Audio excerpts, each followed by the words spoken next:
What's poppin', T Squad? It's your girl Keisha, and I'm here with tonight's All Tea, All Shade, Real Housewives of Potomac, Season 3, Episode 2 review.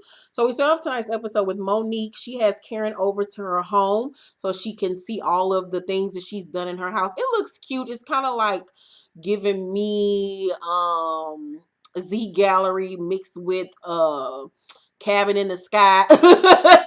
I just hate the exterior, the inside, the walls, all that wood shit don't mix with the glamorous type of effect that she tried to give to the house. I hate her house. It just looks like a ski lodge. It's terrible.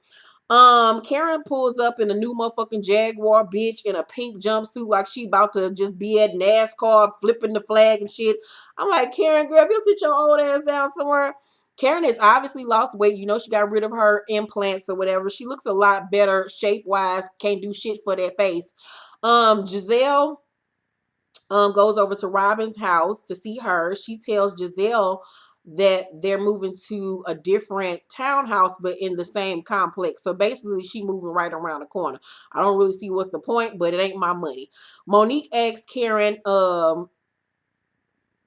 how she's doing and dealing with everything. Karen says she's all right, but she's worried about Ray. She feels supported by Monique, unlike what she got from Robyn. Monique says, how did you not know about him and his tax problems? Karen tells her she's never had a joint account with Ray. She says she stayed in her lane. That's why she stayed married to him so long. And I was like,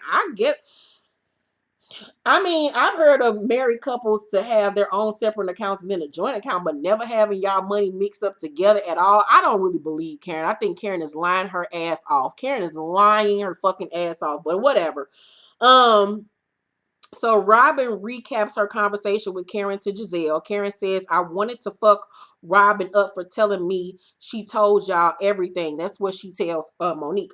Robyn says that Karen's rehearsed all of her little lines and quips that she said back to her before coming. Karen calls Robyn a bully. Gizelle and her boo Sherman go on a date together at a vineyard. They talk about living with one another. They both have 3 kids apiece, and she is ready for their blended family. Gizelle talks about doing some nasty things to him when she see him dressed up, and I wanted to barf. Sherman is not an ugly man, but he ain't a fine man neither. I guess he just looked moist. Like, he just looked moist and sweaty. I guess, girl. He don't turn me on, get my juices flowing, but maybe the dick is good. I don't know, child. Um, Ashley and Michael's restaurant Oz is doing well now. It's making money. She holds this little socialite brunch thing or whatever there, and she invites Monique and the new castmate Candiace there. Candiace shows up. She's very short. She's cute, petite, chocolate girl. Love her. She's cute. She's very chipper. We find out she's a former pageant girl, and she's engaged to a man named Chris. We all find out that Monique's husband name is also Chris. So right off the bat, they have so much in common.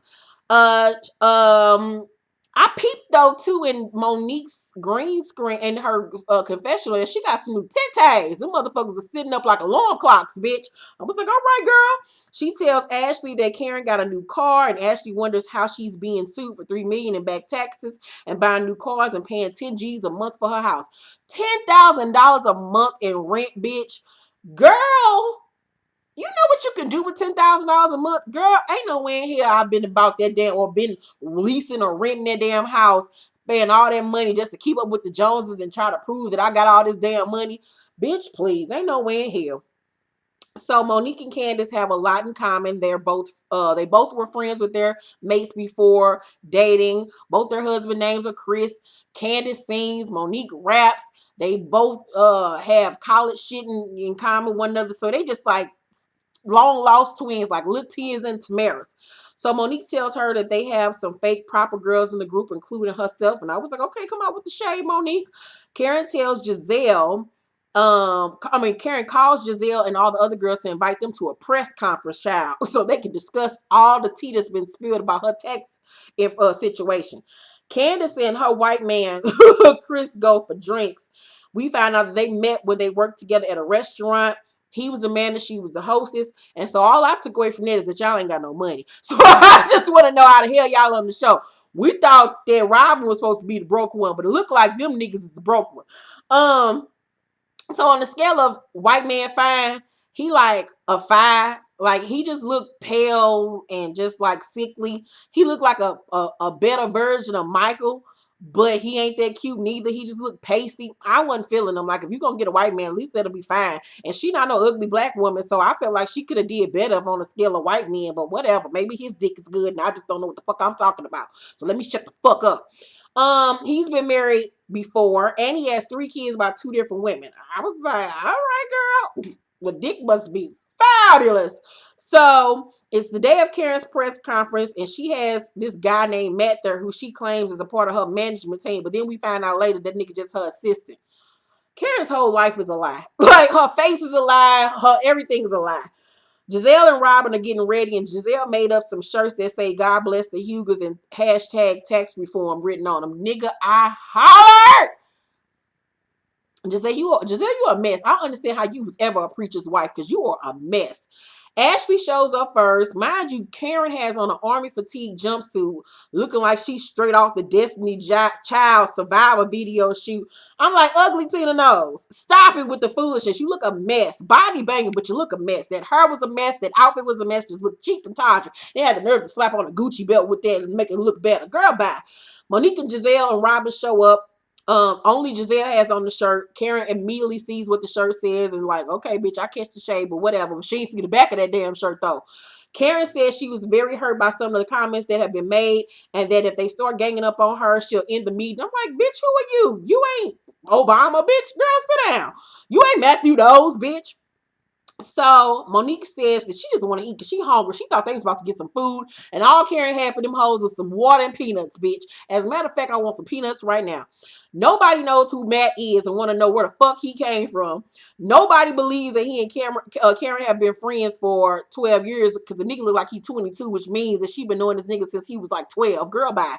Karen brings out printouts of all Gizelle's shady tweets, and she asks her, is she a friend or an enemy? And Gizelle say, I retweeted the shade room, and I did this because we were all confused by why you moved. Girl, Gizelle, you did it because you was a shady bitch. Just own up to your shadiness, hoe. Robyn says, is the move a result of the tax issues? Karen says no, and that she has separate taxes, and she can't comment on anything else because it doesn't involve her, and it's a legal situation. Ashley says, so are you going to stay with Ray throughout this process? And Karen says, why would I not? I have my own money. And then Gizelle's confessional, she like, Karen don't work. And so Gizelle asks her, did Ray ever tell her about any of this? And Karen says he told her when he went public, the company he required had tax issues, and that was many years ago. Hence, he never brought it up again. I'm never talking about it again, so stop asking me questions. And basically, the meeting was adjourned, according to Karen.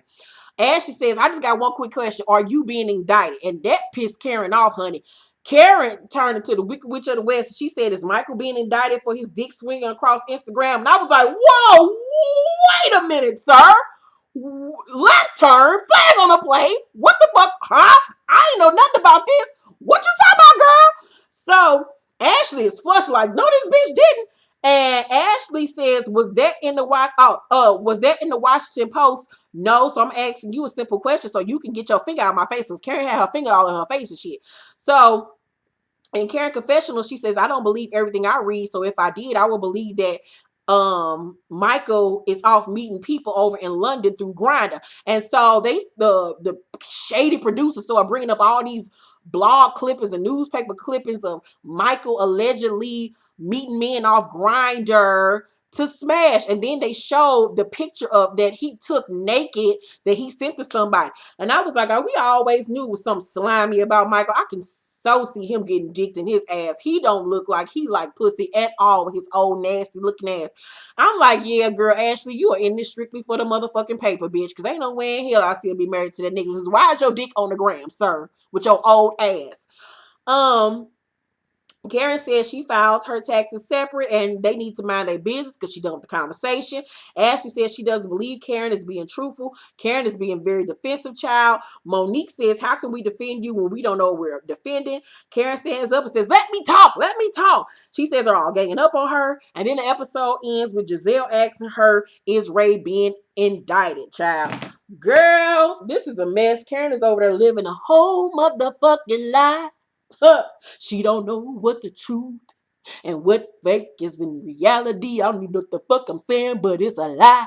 Let me know what y'all think about tonight's episode down below in the comment section. Make sure to thumbs up this video, like and subscribe.